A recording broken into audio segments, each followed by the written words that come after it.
Hello guys, panibagong araw, panibagong vlog. Good morning Tay, buntis na naman ikaw. Hay nako, sana all. Ito naman si mother, kapag hindi umuulan, ito ang ganap niya. Alam niyo naman, healthy yan, buyag. Paminsan-minsan lang talaga ako nagpaparaw guys, pero si mother always present yan. Minsan nga pinapagalitan ako niyan kasi takot to sa araw. Ay, ito naman kasi natupag ko muna magkakape at pandesal. Agahan namin guys.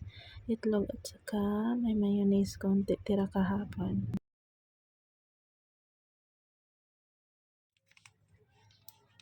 Ay nako, kabaliwan talaga. Oh, may gunting naman sa harapan ko, 2 piraso. Ginamit lang talaga ang ngipin. Kayo din ba? Ganito minsan.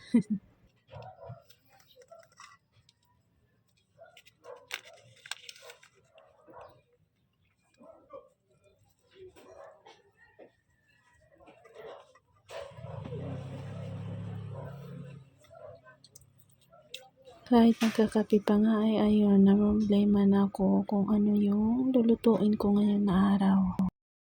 At ayun na nga, napagdesisyonan ko na, titirahin ko na yung manok na natira sa freezer.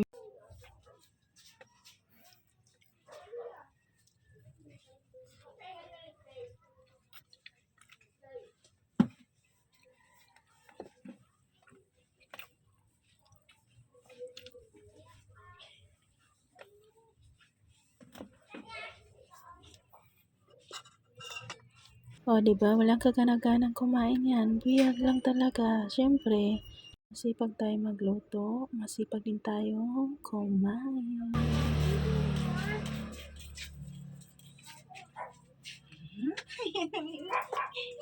Very good kay ko.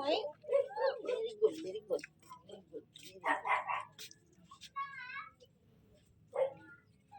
Baba, baba.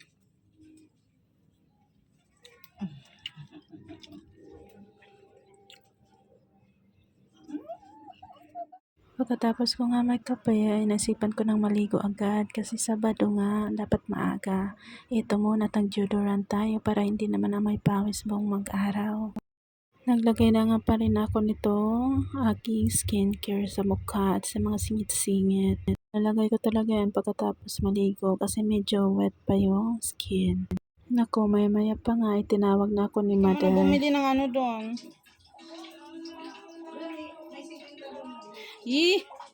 Ako na naman utusan.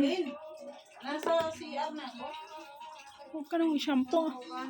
Bakit ba naman kasi maligo, walang shampoo, walang sabon, di mo na nag-check, o diba dahil anak tayo, papayag tayo sa gusto. Ay naku, na-disturbo na naman tong skincare ko kunwari.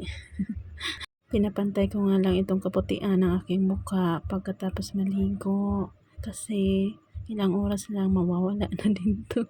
Sino ba naman ako tumanggi sa utos ng mahal na ina? O di ayan, dali-dali labas, bili ng shampoo at sabon. Kabili ko nga ibinigay ko na sa inang ina. Kapag tirik nga ang araw, itinatabunan ko dito sa bandang harapan kasi iba yung kulay ng ating mga paninda.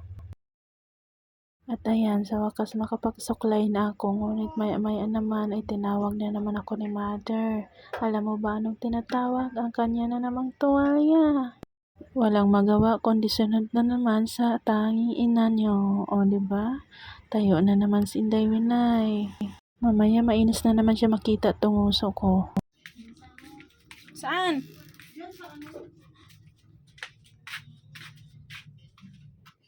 Hindi ka na naawa sa hanger na ginagamit mo. Paano ba naman kasi yung hanger na ginamit niya ay sobrang nipis, parang mabali na. Yung towel niya parang 5 kilo yung bigat.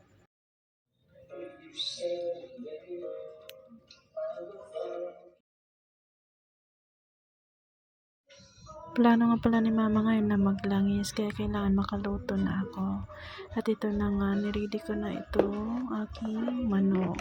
Marinated na to siya guys.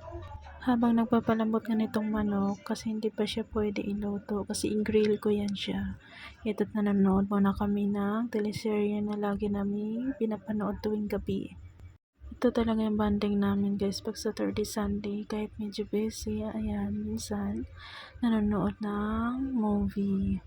Kahit walang food minsan. Pero pag meron, food trip talaga.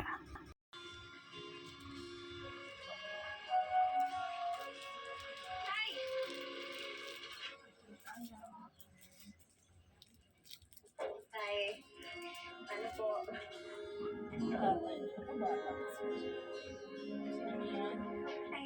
Ay, kaibigan ko po pala si Si Basket. Ketchup. Mga magulang niya po si Tito Gabriel at si Tito Christine. Matias. Ah, dito. Basta. Christine? Salamat sa pagtanggap, Matias. Baby na pala.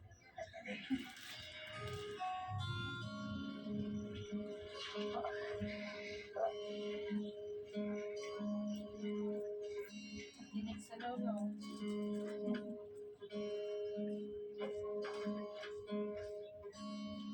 Saan kaya yan?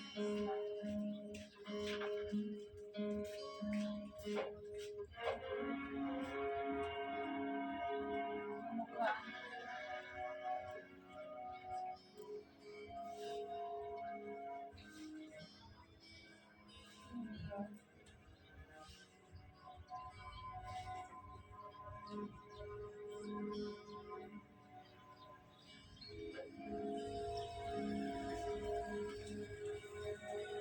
Hindi ba kakampi din yung ano? Ang paunay.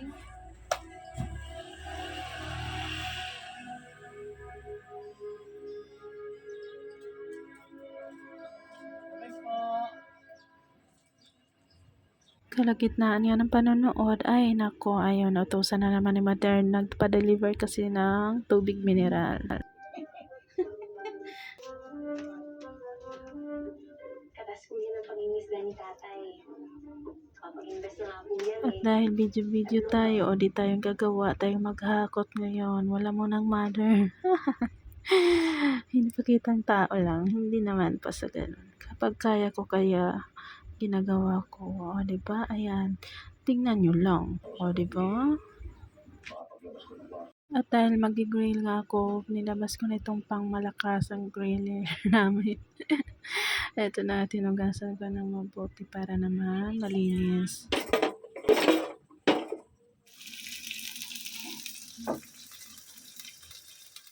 Hindi ko talaga maintindihan kung ako bang nagluluto or ako yung nagluluto sa pawis. Fast forward nga, dito na nakakain na kami. Mabilis ang luto, kumbaga.